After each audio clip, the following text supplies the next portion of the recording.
Buntag sa tanan.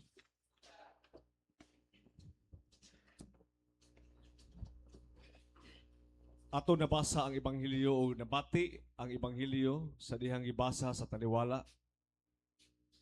O ato hinuduman nga sa dihang ang Ebanghelyo basahon sa taliwala. Samara nga si Kristo Jesus mismo ang nakihinabi kanato. Mauna siya maigsuon ang gahom sa sacramental mind, sa sakramento.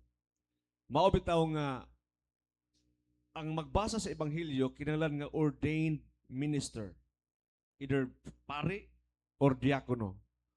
Tungod kay nahimo siyang impersona Christi, or sa lain nga pagkakasa in English pa nahimo siyang Christ himself speaking to us. Mao bitaw nga the word became flesh and dwells amongst us. Og ang pulong nahimong tao og nagpuyo uban kanato. Og sa dihang gibasa ang Ebanghelyo sa atong taliwala, atong nadungog ang istorya ni Lazarus. If Christ maigsoon conquered sin and death, kung ang kamatayon ni Kristo ba dito sa cross, gibuntog na dito ang sala ug ang kamatayon. O kung giluwas na gyud niya ang kalibutan, kung ako ug ikaw mga niluwas na, why there's still suffering, why there's still war, and why there's still calamities? Kung giluwas na gyud sa Dios ang kalibutan, ug nasayod man tang tanan, nga iya nagigiluwas, iyang gipatuluan sa iyang kaugalingon nga dugo, iyang giula ang iyang kaugalingon sama sa nating karniro nga gisugba o gihibog pagkaon sa iyang mga katawhan. Nan nga naman nga nagantos pamanta. Naapay giyera gyapon sa Iran. Ngano naapa man ning mga butanga? Unsa kaha sa inyong lantaw? Wa pa mo nakapangutanan na?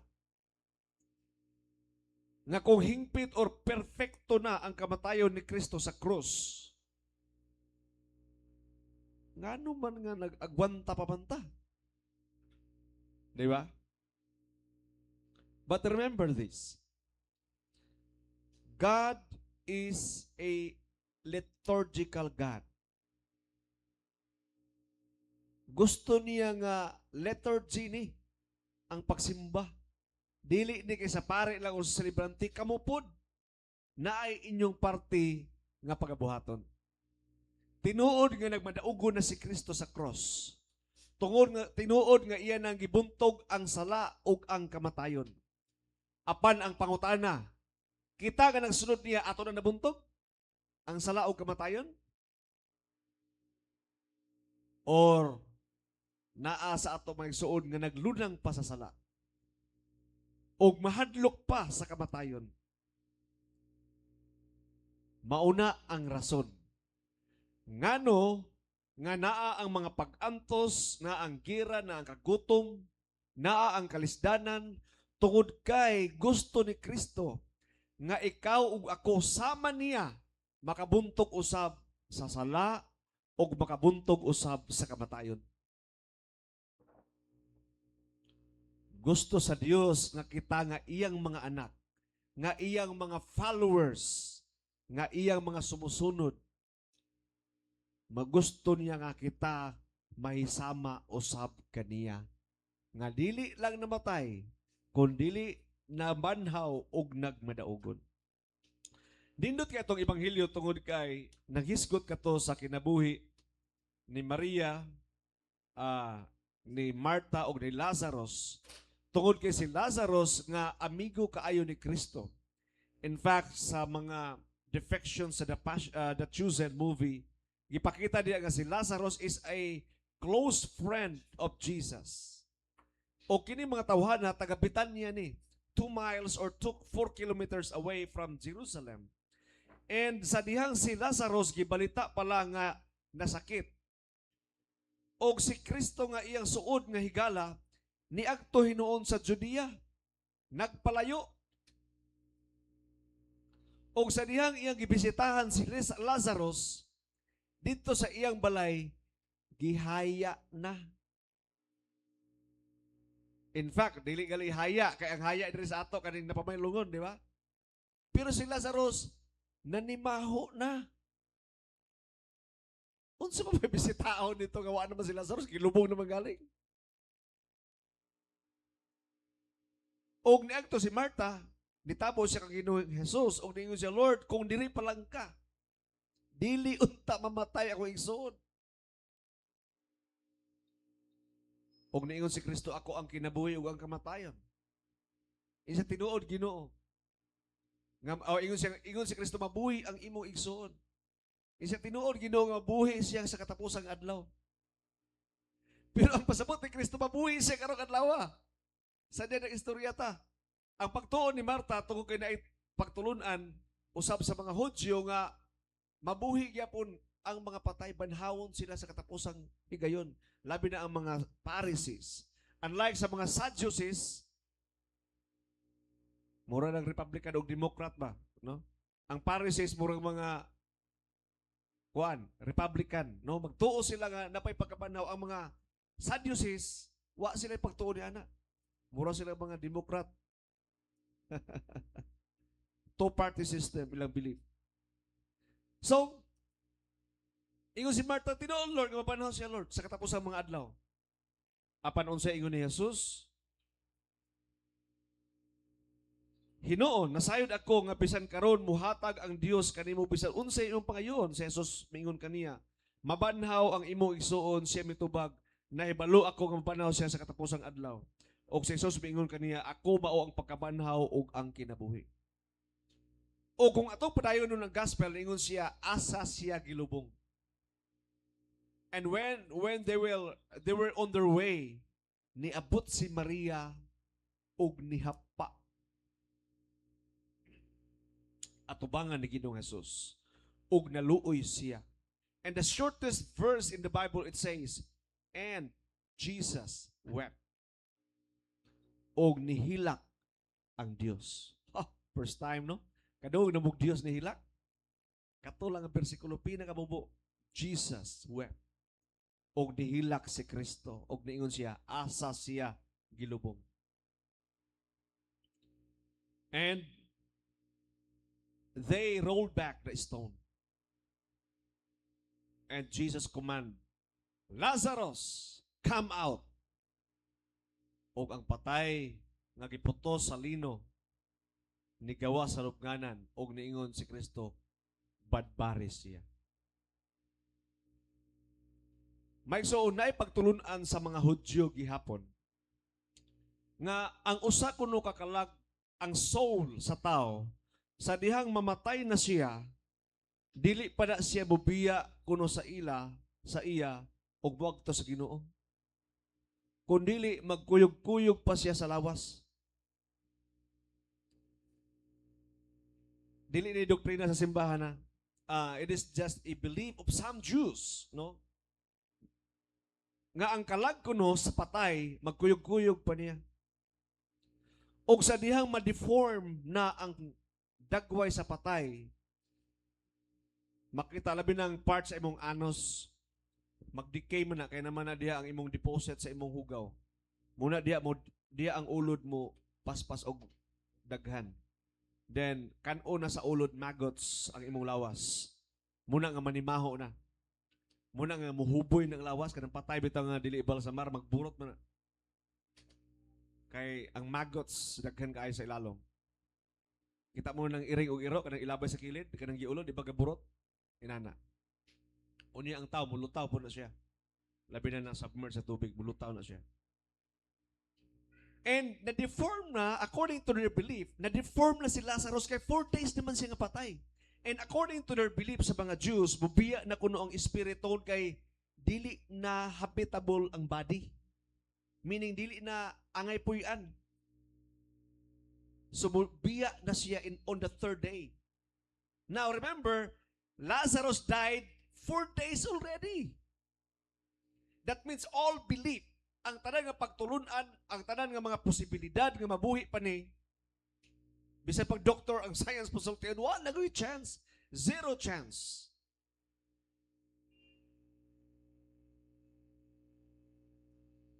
But when God seems delayed, kay nalangan man si Kristo pag-abot, insa Ginoo ko diri pa lang kadi ni minani. O gituyo gito ni Kristo nga maglangan-langan siya. Di gito aksidente. Nga busy pa man ko ina na. Naikid ato kinabuhi usahay ba no kanang magsangpita sa Ginoo ba? Langan kay Ginoo no. Dugay kayo When God seems delayed, and when the situation already smells hopeless like Lazarus, in sa Ginoo na ni maho na raban that is open when Christ is about to act most powerfully to show He is Lord even over corruption or corrupted body. Saint Basil nagaingon, not just death, but corruption itself obeys Christ. Christ is not only giver of life, He is master over decay. Maigsoon, para sa ato, para sa science, bisa pagkinsa nga doktor ipa-explain. Ang katong Red Sea, ito inaman ito explanation. Si Moses kuno pag-cross niya sa Egypt to the through Red Sea to the promised land, low tide, hunas.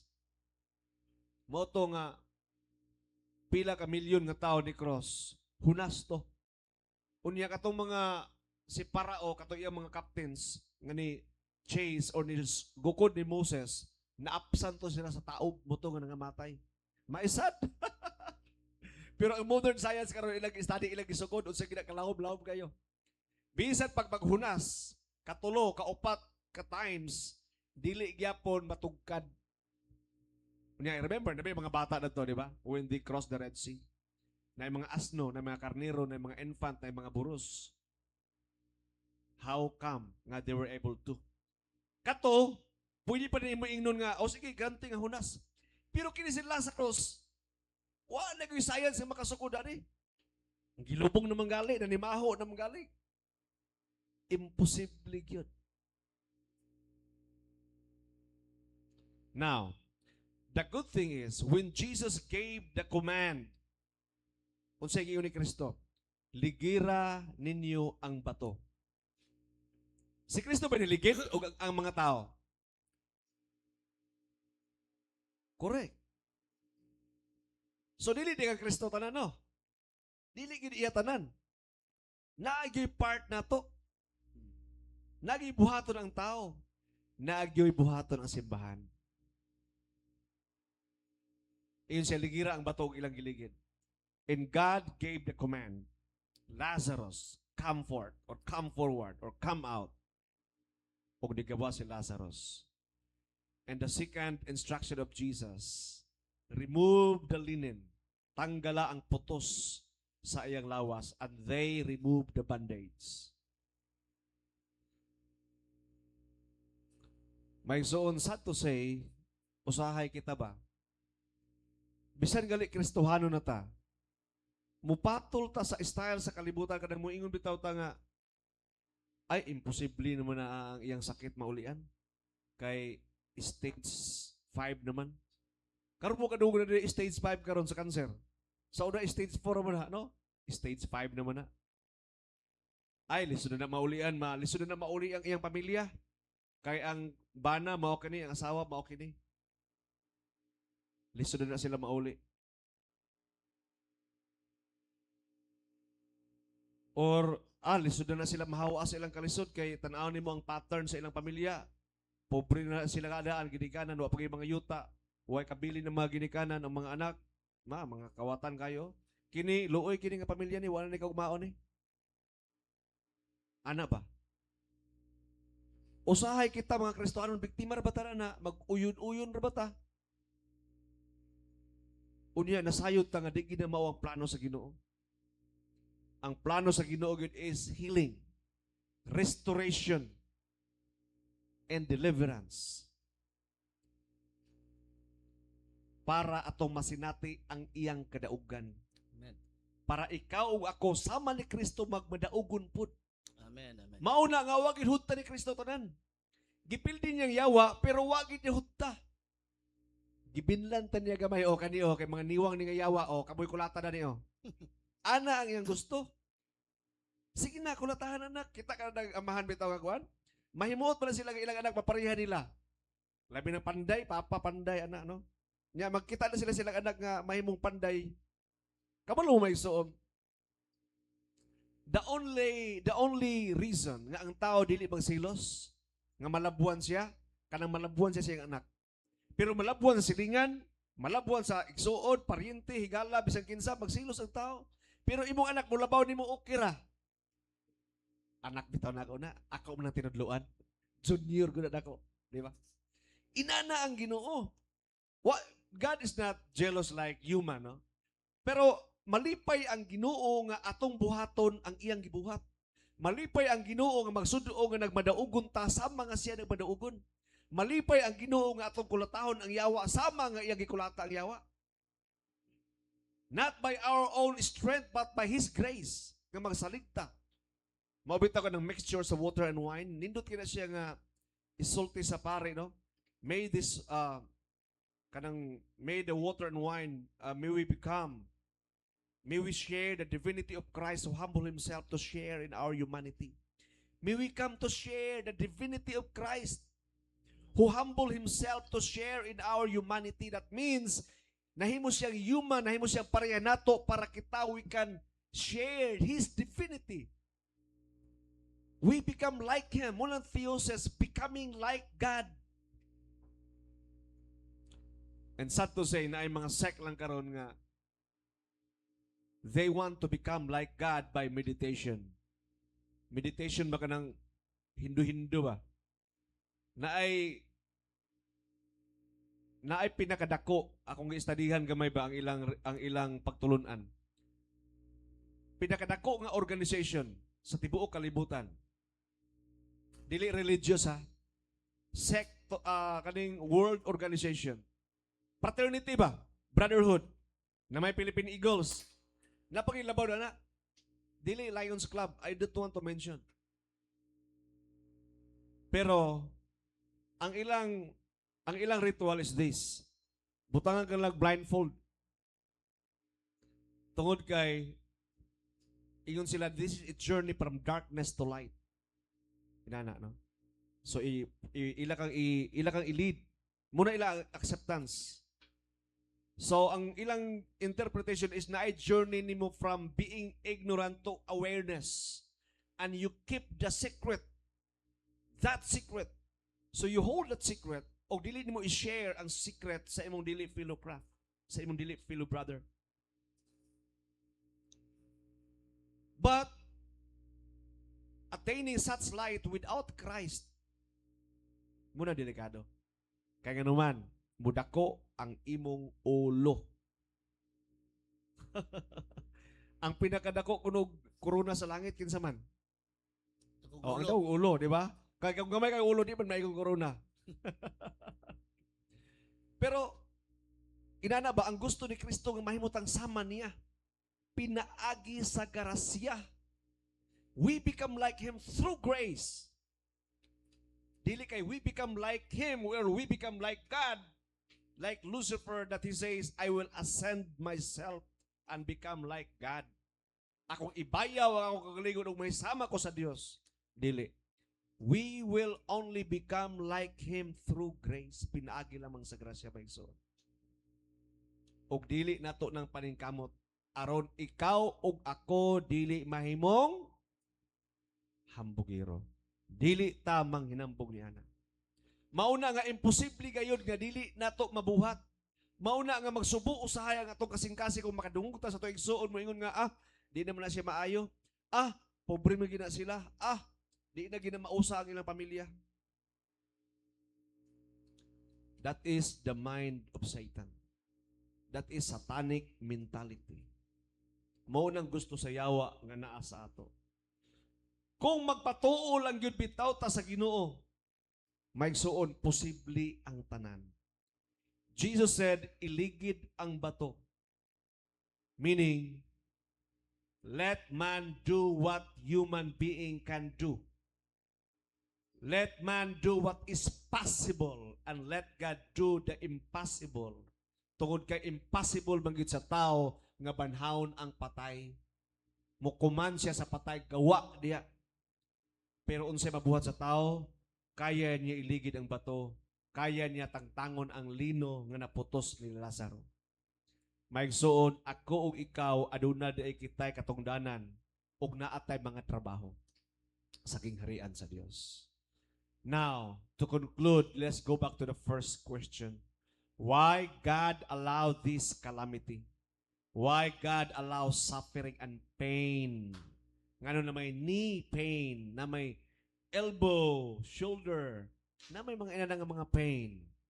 Two reasons. Number one, atong tinuyuan. Munang bininsa in English pa, your foolishness will go home to your body. Nag-gym bitaw to si Juan, nag-gym rin si Jacob, gym pa. Reklamo siya kay sakit kay ang bicep kanila, di ba? Sakit na kay di. Ingko kay mo na tinuyuan, naman. Arsa-arsa man puthaw di. Musakit kini mong lawas. Pamaol pero mawala na, temporary na. May suon usahay kani po ato mga sakit, ato ni mga tinuyuan, og ato kining anihon. Aniha gid niyo na. Ay gid mo pa ingon nga sa Ginoo na. Kay ato man lang gitanom. More bitaw ka nang inom og coke, di ba? Inuba coke, kauda og parat, di ba? Nya may Ginoo, kabubuton gid nimo. Sus kaayo gyud. Kaayo magyud. Pasagida ng Ginoo, di ba? Hinapako kayo, di ba? Pag TV na, Lord, kabubuton gid nimo. Sus kaayo magyud. Pagkasadod pag Ginoo, tinuyuan man nimo. Pero sige lang, kaya pasayloon mo ka sa Ginoo.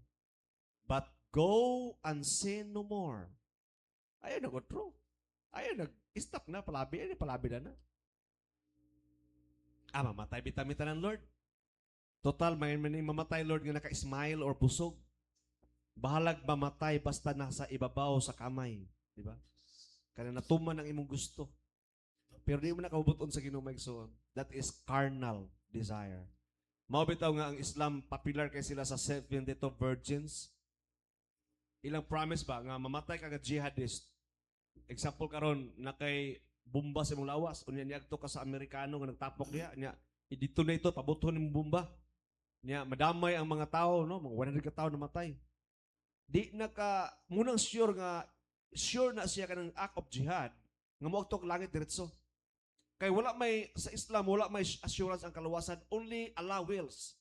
If Allah wills, ana na ila, kung kabubuton ni Allah, maluwas ka. Kung dili kabubuton ni Allah, hindi ka maluwas. But the surest way for them to be saved is Allahu Akbar. Boom. Buto na yun. That is jihadism. Kaning kuan ba? Radical jihadist. And ang imong reward, kung lalaki ka, 72 virgins. Pero wag i-mention kung tao mga virgin, basta kay virgin. Basta kay virgin, wala na naging-kuan niya. Wala kay labot na. Basi itong mga kwanto, ok ba ok, 72 ka ok. Pero look at their religion. It's based, ang ilang motivation is based on flesh. That is satanic. Anything carnal, karni. Nagtingwa ka og karni, unod nun. That is human. And be careful, kay that is a deception of Satan. Now, let's conclude.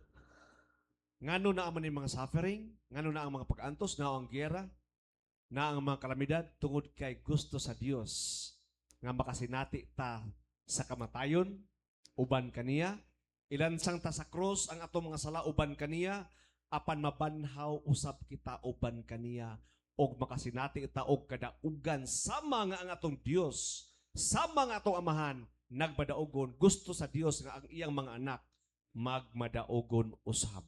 Amen. Amen. Igday mo abay, pag madaogon, Pagmadaogon. palihog manindog. Palihog manindo.